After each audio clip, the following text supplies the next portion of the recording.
Alex, first of all, congratulations on another baby. So how is life now after post Yair Rodriguez? You're a new dad once again. Did you have surgery yet, or did you? Yeah, I had surgery. It's loud. I had surgery pretty much straight away. So I literally got home and then got the surgery like the next day. So I'm a professional, so I'm always training. But yeah, new bubs. It's been great. Mum and Bubs are really well. The kids are absolutely loving it, so she's perfect and very happy. So what's next for you in terms of your fight career? Because obviously a lot of people thought if Aljamain had beaten Sean O'Malley, he might move up to challenge you. That obviously didn't happen. You yourself said probably not going to happen. So in terms of your fight career, what are you looking at next? Obviously you've got the Ilia fight. That's always going to be there. You've got that rematch that I want. I want to be active. Obviously Islam and Charles are going at it soon, so I don't want to be waiting around. So I'll do early next year, I think. I wanted this year, but I just think the schedules are just not going to be able to fit me in. I think there's a few champions that need to be fighting, which is fair, but I would have been happy to get one in this year. I really want a free this year, but it's not looking likely. But early next year we'll get it in, and then hopefully another one not too long after that. Do you think Ilia would probably be the most realistic opponent for you next, considering Justin Gaethje seems to be under the impression that he's going to be fighting for the lightweight title next? Yeah, most likely. And again, I want to be active anyway, so I don't want to be waiting around. That's, I guess that's one beautiful thing about me. Like at the end of the day, rather than me waiting for a title shot anyway, just keep me busy. I'll fight, It's not like I'm looking past my opponent, but I've got full confidence in me doing my work. In that featherweight division with Ilia. Again, he's tough, durable, but I'll just keep showing that I'm on a whole nother level, and then I got that fight. I think I'm being told Islam wants to be very active, so as long as the schedule still fits the same for me, I don't really care too much. So in terms of Ilia, what do you make of his skill set in there? Oh yeah, man, look good skill set. You know what I mean? Does a lot of things right. Like he's neat, but. Yeah, I just believe you need to have more than that with someone like me. You know what I mean? And so I think I'm just going to show that I'm too much come fight time. Will it be unique preparing for an opponent that you can look at eye to eye rather than fighting up? So when we did a face-off, I thought he'd be bigger. So I was like, I thought you'd be taller, mate. But yeah, look how much taller people struggle with my range. You know what I mean? Here I am, the short guy, and people are struggling to touch me. So. It ain't going to be easy for him. So, I'm really looking forward to that one because I know, it's exciting. He will talk. He loves to talk. So hopefully that gets people excited. So, he doesn't mind. He gets some finishes and that as well. So I think people don't mind watching him fight. And so that's good. So let him talk, keep it interesting, then I'll punch him in the face. And last one for me, I don't know if you heard, but Israel said that he wouldn't mind headlining UFC 300, but he would actually take the co-main event if the UFC offered you the main event. He thinks you should main event over him. A lighter weight class is usually the one below the heavy one. So what do you think of Israel saying that he would succeed the main event to you? I mean, obviously I'd love that, but I'd be more than happy to obviously co-main for him as well. So obviously we're very close. We're like brothers, and he's that's what he's like. He's not selfish. And neither am I. So we're both in the same boat there, but nothing but love for my man. But that's something that we definitely want to do. You know what I mean? So yeah, there's a few things that are there. And again, we all want to be active. So where that is International Fight Week, we want all them fights. Keep me busy.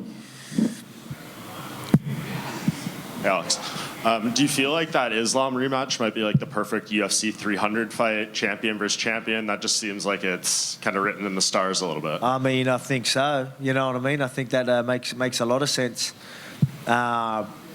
Yeah, for sure. I think that'd be great, especially with me getting my hand raised on that one for UFC 300 would be perfect. But again, we'll see what we can do. But I think that's one of the bigger fights that you can make. I truly do believe that. A lot of people want to see it again. It's very, very competitive, and I guarantee you I get it done next time. And you always mention, you want to see these featherweights do work and people show you something. Has there been anyone recently or anyone that you're seeing right now outside of Ilia that's doing anything that's impressive? I mean, there's a very, very, stacked division. There's a lot of good talent in there, but I guess there's no one really knocking on the door right now except for Ilia. So, and I want that one, you know what I mean? Like, there's probably been other people that have done more work to get a title shot, but we're starting to run out of guys. So, and then he's on a tear. He's undefeated. He likes to talk. He's got a big following over there in Spain and Europe. So people want to see it. And I want to see it. I can't wait to take that 0. Yeah, what did you think of Max's win over the Korean Zombie? Oh, mate, yeah, great fight. You know, I thought Zombie, you know, they both look great, but I thought Zombie, you know, for his last fight, a lot of people thinking that he's done, but I thought he looked very dangerous, looked great in that first round. Yeah, so like I think even Max, I think I might have heard Max talking about it. He goes, oh shit, he was a lot faster than I expected. I think a lot of people watch fights, you know what I mean, especially with me, and like, you know, they might be like, oh yeah, he's a bit slower now, you know, he's aging and all that, but I just think it's timing, footwork that makes me, you know, I can make people look like that purely with the work I do. And I think I'm going to be doing the exact same with Ilia. Yeah, and obviously Max's goal should be trying to get a title shot, fight the best, whatever, but you hear Dana, he was pretty firm in being like, not interested in a 4th fight. Did you like to hear that, just so you don't have to continue to be bothered with that idea? I mean, I'm not surprised. You know, I mean, it doesn't. You know, especially after. Look, he's doing great. I mean, he's stuck in a pretty shitty situation. You know, he's clearly that good. You know, clearly good enough to be fighting for a title again, but it just doesn't make sense when you're 3-0 against a guy, and especially after the last one. So it's going to be a hard sell. So I'm not surprised, but. You know, I'll have a good chat with Dana while we're here. You know, obviously, you know, even him saying, like, you know, he was up on stage saying that, you know, pretty much give Alex what he wants, you know, show my appreciation. I'm in that position now, so, yeah, I appreciate that. And, yeah, and again, it doesn't make sense, so I'm not surprised with that.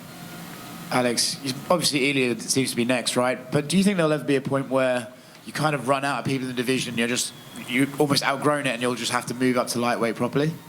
Yeah, I mean, like, obviously we're having conversations. I want to be active. You know, I do want to do the whole 2-division, keep busy thing.